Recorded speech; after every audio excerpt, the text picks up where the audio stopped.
Hey everyone, welcome to this episode of Civil Discourse. We've decided to break from our original format to bring you a new type of discussion. Today I'm sitting down with Charlotte Henry and Avery Richardson, two members of YAF, and Caroline Osborne and Michael Sweeney, two members of YDP. Civil Discourse wanted to sit down with these student leaders to discuss Potomac's political environment, which is widely regarded as unproductive. The hope is that through today's discussion, we can gain some perspectives from the school members who are active in politics and provide solutions to improve the culture of the school. So what do you all think is the driving force behind Potomac's stagnant political climate? I think it's just the lack of conversation or willing, kind of what we were talking about. I feel like a lot of people just don't want to go into these fights, or they shouldn't be fights, but I don't know, I feel like a lot of people are scared of losing friends, or again, the teachers not liking them because of their political opinions. And I feel like, yeah, that's just probably the biggest thing that's stopping people from wanting to have these conversations. Yeah, I also think just everyone isn't educated enough. I'll be the first to say I'm not educated enough on my side or the other side. I think that people are and should be a little weary about going into a conversation with someone without knowing facts about what they're saying. Then that can be very harmful. I think people tend to bandwagon a lot with their political party without actually knowing what they're talking about, and then they get really heated and you're just confused because you're I don't even think they know what they're talking about. Yeah. Thank you, Avery, for saying that you're the first to say that you aren't educated enough about your own point of view or other people's. Me too. Yeah. There's tons of things I don't know, and I think most people can agree that for the sake of winning an argument, which doesn't really exist anymore, you're never going to win an argument. But for the sake of trying to win an argument, of course, I'm going to try to sound like I know more than I do, which is really damaging and not productive, and that's something that we need to stop. But another thing is, at Potomac especially, we all have this weird desire to speak in an echo chamber, which doesn't help us at all, and it's very divisive and kind of pushes us away from one another. And you're never going to get anywhere speaking in an echo chamber. So. Yeah, no, about the echo chamber stuff, I remember I went to a YDP meeting last year, and then one of the leaders last year was okay, we're going to go upstairs. I'm going to go upstairs. I think it was Pope, right? I don't know. It doesn't matter. I don't know. But whatever. And then she was okay, I'm going to go upstairs and to go to the YAF meeting about abortion. I was why would you want to do that? Because it's a different point of view, and I think it is really important. Now I'm I think after seeing that, I was oh, okay, we should do this. I encourage YAF members to come to YDP meetings. I encourage YDP members to go to YAF meetings. I think there just needs to be less of a homogenous view, because that's so you're not gaining anything out of that really. And I think another thing about being uneducated, I think a lot of people were posting things on Instagram stories or whatever about oh whatever, and just information, and it might not have been true. Nobody was double checking it, and I was at first I didn't either, but then I was wait, I should be, because I shouldn't just follow what blindly this random Instagram account is saying. No. So I just think that's really important to double check and see what you're saying is truthful, instead of just following the whatever.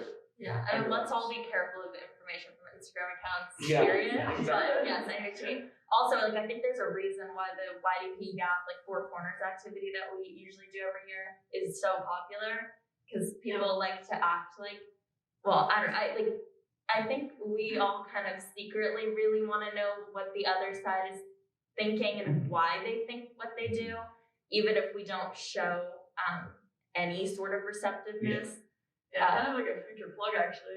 YDP and YAF are going to be doing a joint meeting soon, so if you want to see that in action, I feel that'd be really interesting just to see. Because I want to do more of those too. Because I feel that's it's just so interesting hearing how nice to bring in more of the school. Yeah. Well, I honestly it gets boring just having I know. regular meetings. It's always the best meetings. The best meetings are always when YAF and YDP met. The next question is, do you feel adults at Potomac perpetuate this culture of intolerance? Yeah. Yes. I think one issue is that a lot of adults, they won't and they shouldn't outright say their political stance, but they'll hint at it. And they'll hint at it in a way that if you contradict them in your beliefs in a class discussion, then you're worried that they're going to affect your grade or your performance in that class because they don't agree with you. So it's like by hinting at their beliefs, it just makes a lot of tension in the room for a discussion. Yeah, I mean, I think when something happens in like politics and they like teachers come into class, like especially history teachers, I mean not to like get specific, but I feel like they'll come in sometimes and after something happens and they'll like share their like opinion, they're like, oh, that's so great, or like, oh, that really sucks. Yeah, And you might be sitting there like, you're like, oh, like, and that's you don't want to awkward. say anything because you're like, what? I don't know what to do. Like, I don't know. I feel like that happens quite frequently. Yeah.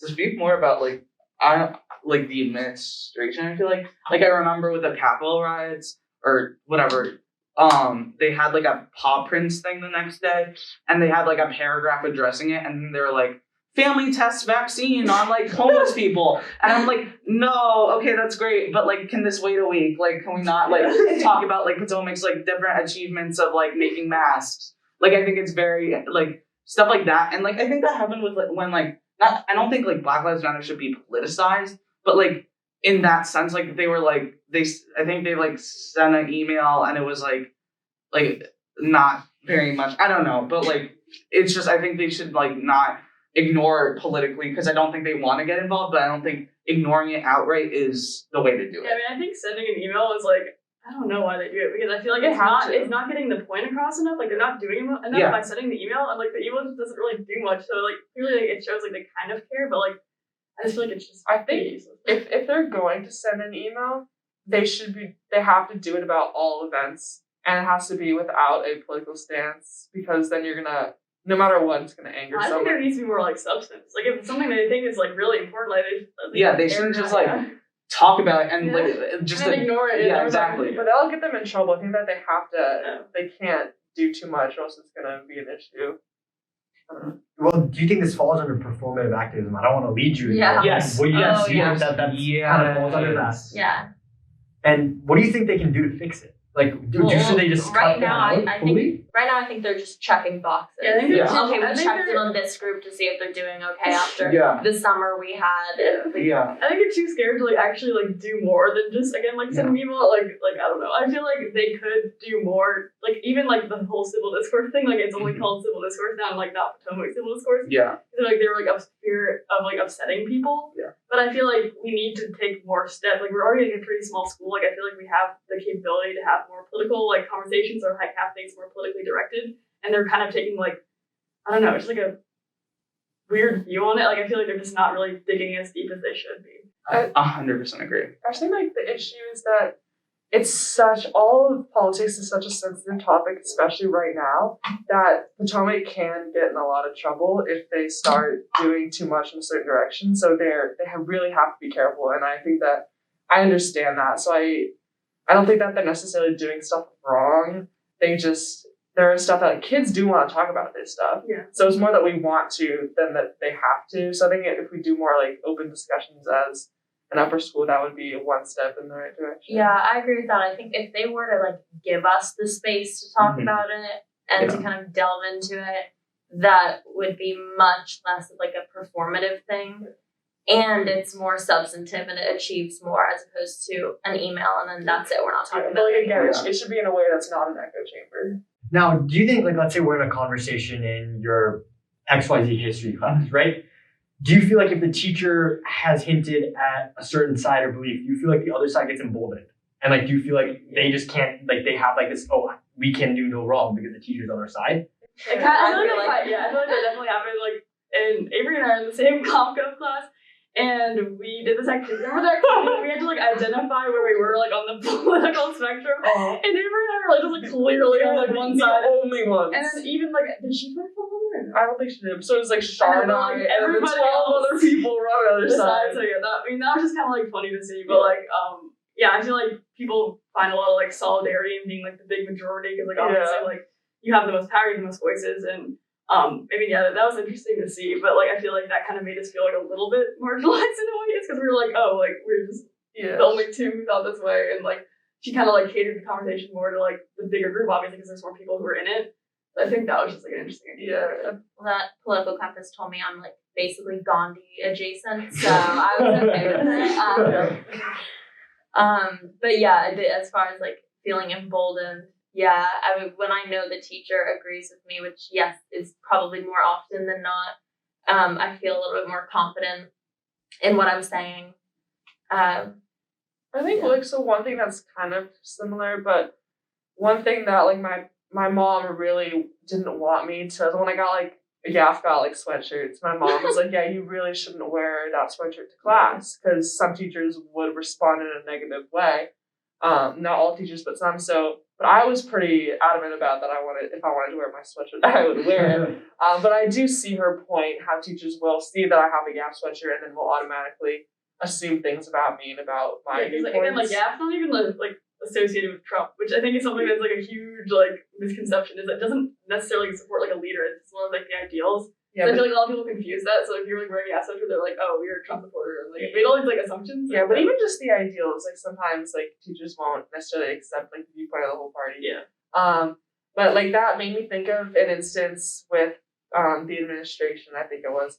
But it was like 2 years ago. There was YAF held like a lunch or something for the bus drivers and all like the grounds crew, and in like paw prints they wouldn't recognize YAF. They're like a group of upper school students held this, but then they did in like a different week they had mentioned something that YDP had done. So it felt like they were like specifically not trying to recognize the Republican side at Potomac. And I think that was bad just because it was like not even something that was like there was no politics involved in that. Yeah, at it all. was Like, just like a lunch. recognizing the people who have done really hard work at Potomac. Yeah. As far as the YAF sweatshirt thing, personally, I don't love the idea of like political party paraphernalia. I think, I don't know. I don't think we should associate ourselves so closely with the political party ever, or like a political figure. I think that's pretty counterproductive. And I agree with Avery that definitely students were like labeled and put into a box based on whether or not they bought the sweatshirt, which isn't fair. Even if I don't support like wearing that sweatshirt, It was a Like, cool sweatshirt. Like I I like would- that design of it. yeah, and I remember after YAF made it, some of the YDP leaders were like, oh, should we? And personally, I was very against it. Like, I wouldn't wear a YDP sweatshirt. I know a lot of people in YAF didn't want to wear a YAF sweatshirt, and I think that obviously that's such like a personal thing. That doesn't mean that you're like a staunch Republican if you choose to wear it. I think people And- give it so much power.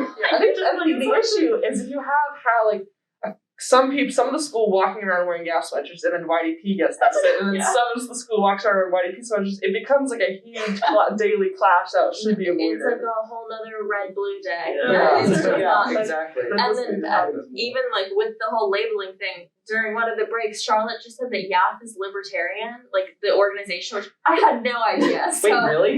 Yeah, Oh. so It's I would like conservative ideals are more like libertarian. but there's a perfect example. Like I didn't educate myself. I would argue that the vast majority of people at Potomac, teachers, everything, have no idea or did not know that. They didn't So. look into it, Yeah, so kind of moving on to the final section, and we can kind of talk about the administration, the school, the adults. And I also want to focus on the students, though. What can the entire community do? Like, we can start anywhere, but how can we improve? Maybe as students, maybe as club leaders, or maybe what can this administration do? Maybe they need to lay off, maybe they need to get more involved. What do you all think? I think conversations like these are like a really good start. I think especially in smaller groups, like I feel like when they try to put us all together and how to have these conversations, like I don't know, it doesn't like have the same effect. I think the more personal you get with it, the better it is. Like I feel like we should maybe have like a day where they like split up in like maybe like family groups or something like that, and we have like different topics to discuss, like kind of like what we just did. And I think that would be just like really helpful because I've like learned a lot already from like just listening to them. And Yeah, I think that's a good idea, except the issue comes into play where if you split up the grade like evenly, it's gonna, just by the numbers, it's gonna happen where there will be mostly liberals in a group with like one or two conservatives per group. So then it would become the issue where the conservatives may not be wanting to share their view against like 12 other people who have the other view. we can So, like move forward. You go, yeah. I like think more conservative or like Yeah, you would want to more strategically split it up, Yeah. probably. I want to do more with other grades. I think That's most good. of the activities we do at Potomac are just within our grade, and like Mine's no not really offense to you good. guys, but I'm sick of hearing you talk. No, but like I really want to hear what other people have to say, and I think like when I was a freshman, I think I would have really benefited from hearing like in a more like intimate and conversation what like a senior's viewpoints are. I think they're obviously they were much more well read on things than I was. And I just think that could be pretty productive. Also because I feel like I know where everyone in my grade stands. I know everyone so well. Yeah. I want to hear what other people think. And yeah, I think that Potomac should do a little bit more. Also, just like, especially this year, I don't know any of the freshmen. Yeah. Like, it's such a shame. And I think this is like a good opportunity to get to know people on a deeper level and also like hear the things that they really do care about. And then going further than that, like we said, like I think as leaders of the two political clubs, like we have a responsibility to foster these kinds of conversations. And but like we said, like we're working on doing a joint meeting, but I do think we need to make this more consistent because like we said, speaking in an echo chamber is not productive. Now, adults, how can they play a role in helping us?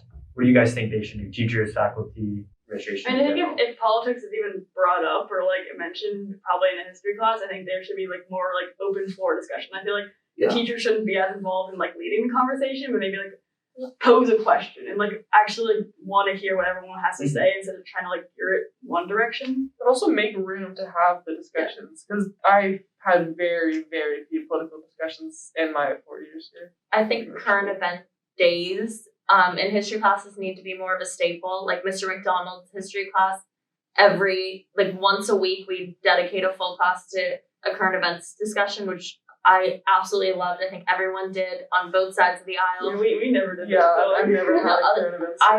That was like the best thing ever. I think I learned more in those discussions than I have in my entire time at Potomac.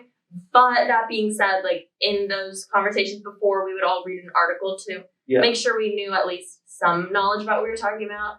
Doing that, I think it's important to offer like if you're gonna share a New York Times article, maybe also have a Wall Street Journal one. Just diversify your news sources before having those conversations.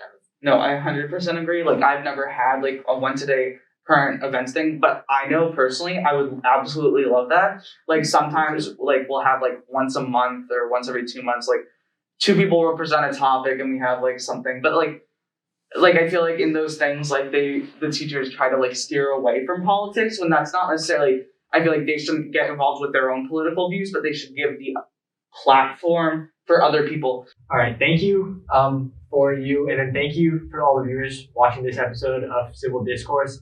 We hope to be producing more content in the future, and please stay on the lookout.